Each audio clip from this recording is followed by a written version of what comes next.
Hello everyone, my name is Mohammad Imtiaz Alam, and in today's video I will talk about Cambridge Key for Schools. In short, we can call it as KET or Key English Test. Now, in Cambridge Key for School exams, you will see three papers, and these papers are reading and writing, listening, and speaking. In reading and writing, you will face something around 7 parts. Part 1 to 5 is for the reading, and part 6 and 7 is for the writing portion. As far as the time is concerned, in reading and writing, you will get 60 minutes or 1 hour, and you will have to face 32 questions. 30 questions is for the reading, and 2 questions is for the writing. Now, when it comes to the listening part, you will get 25 minutes. And as far as the speaking is concerned, you will get 8 to 10 minutes. So this is Cambridge Key for Schools A2 level. You have 3 papers, reading and writing, listening and speaking. In reading and writing, you will get 7 parts. 5 parts, 1 to 5 is for the reading, and part 6 and 7 is for the writing. And when it comes to the listening, you will get 25 minutes. And when it comes to the speaking, you will get 8 to 10 minutes. In today's video, I am taking the source help from Exam English website. I'm repeating again, as far as the source is concerned, in my today's video, I'm taking help from the source of Exam English website. Now, we are going straight away to the reading and writing portion. In reading and writing portions, I have told earlier that you will get 7 parts, and I am just reading out the headings, and that is in part 1, it is called as short messages.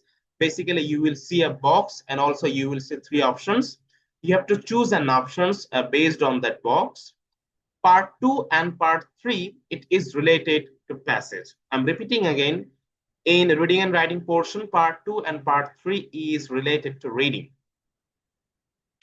Part 4 and 5 is more of a fill in the gap. Part 4 is fill in the gap with clue, and part 5 is fill in the gap without clue.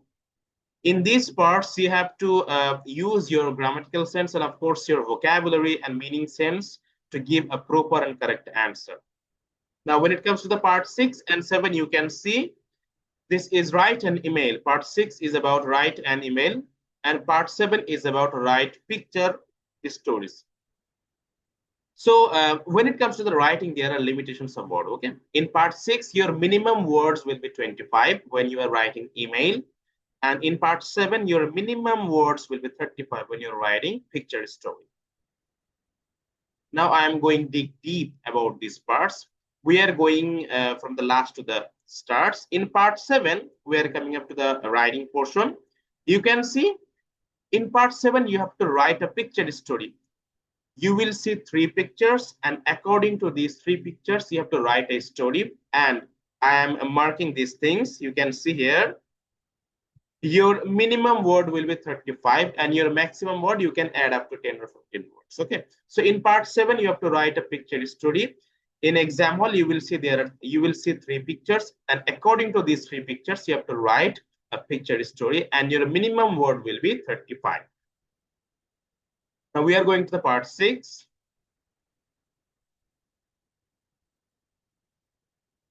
Okay.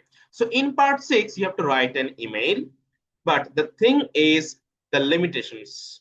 Your minimum words will be 25 words. Okay. And again, I have told you can add up to 10 or 15 words. So in part 6, you have to write an email, and your minimum word will be 25, and your maximum word you can add up to 10 or 15 more. Now we are going up the 4 and 5. Part 4, it is basically fill in the gap with clue. You can see this is a passage, and each and every line you will have a gap, and you will have 3 options. And to answer all of these things, you have to have the grammatical sense. You have to have the sense of subject verb agreement. You have to have the sense of sequence of tense, and of course you have to have the sense of vocab.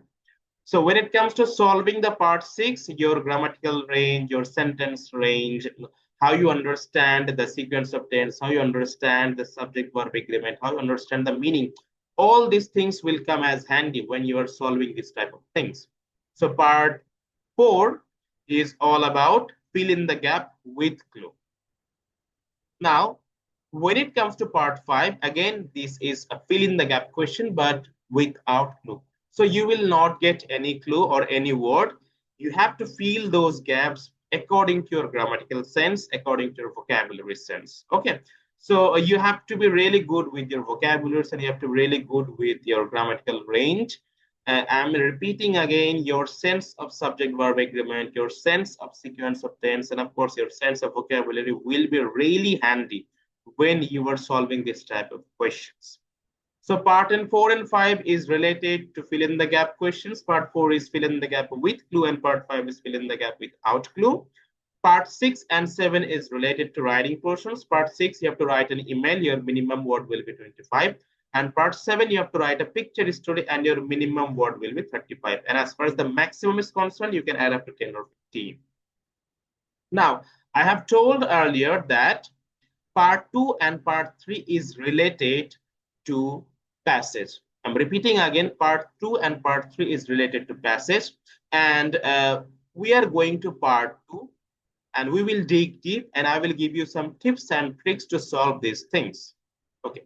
So in part 2, you can see there are 3 descriptions. You can see there are 3 names and under those names, there are 3 descriptions. These names are Jane, Laura, and Thea.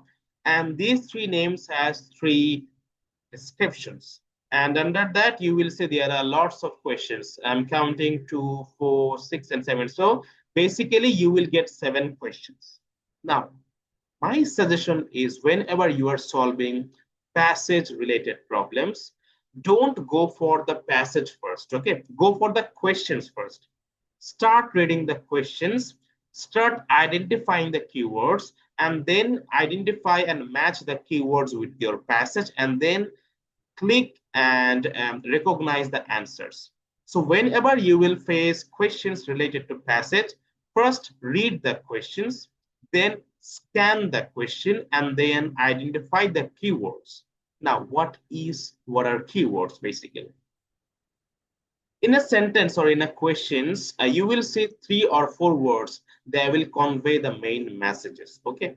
Suppose I'm seeing this question and this is, who doesn't have enough money to try sports that she is interested in? Now, this is a question, but I can see there are 3 or 4 keywords or 3 or 4 main informational words that will give you the key informations. For me, the first keyword is enough money. No enough money is my first keyword. Then the second keyword is sport. And the third keyword is interested in. I'm reading the question again. Who doesn't have enough money to try sports that she is interested in? So when you will see no enough money, sport, and interest, in these descriptions, you will finally identify and finally get the answer. Okay, you have 3 descriptions, you have 3 names, you have to identify these 3 words. Suppose Thea has these 3 words, so the answer will be Thea. Suppose Jane has these 3 words, so the answer will be Jane. You can see this is the question and there are 3 options: Jane, Laura, and Thea. So again, I'm saying when you are facing passage-related questions, don't go for the passage. Rather, first go for the question, scan the question, identify the keywords, and then find these keywords in your passage. Whenever you will see these keywords in your passages, the answer will be there. Okay, now I'm reading the second question, and that is, who plans to try a new sport soon? So my keywords will be plan, new sport. Okay. Again, I'm saying who plans to try a new sport soon? So my keywords will be plans, my keywords will be try, and of course my keywords will be new sport. Remember, this word is new is important, because you will see old sport, you will see new sport. So you have to scan that word really well. So whenever you are reading the line, you have to identify the keywords. I'm reading the third question. Okay. In the third question, this is, who is unable to do the sports that she enjoyed in the past? I'm reading again, who is unable to do the sports that she enjoyed in the past. So for me, the keywords will be unable, the keywords will be sport, the keywords will be enjoyed, and the keyword will be past.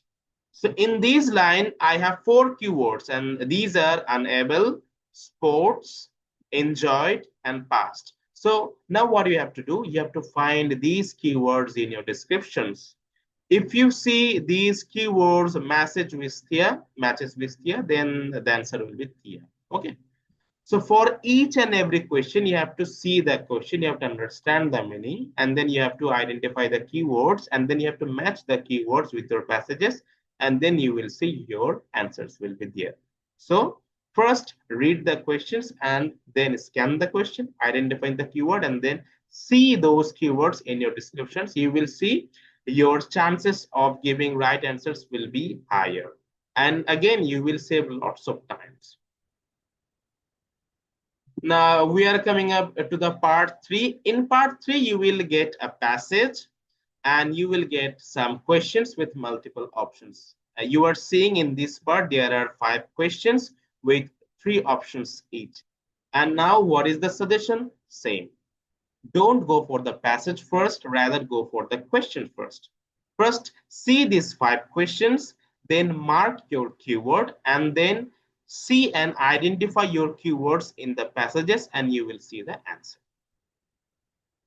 I'm saying again, first see the questions, understand the meaning, identify the main words or keywords, and then scan and identify your keywords in these lines. Okay, when you will find your keywords, you will also find your answers.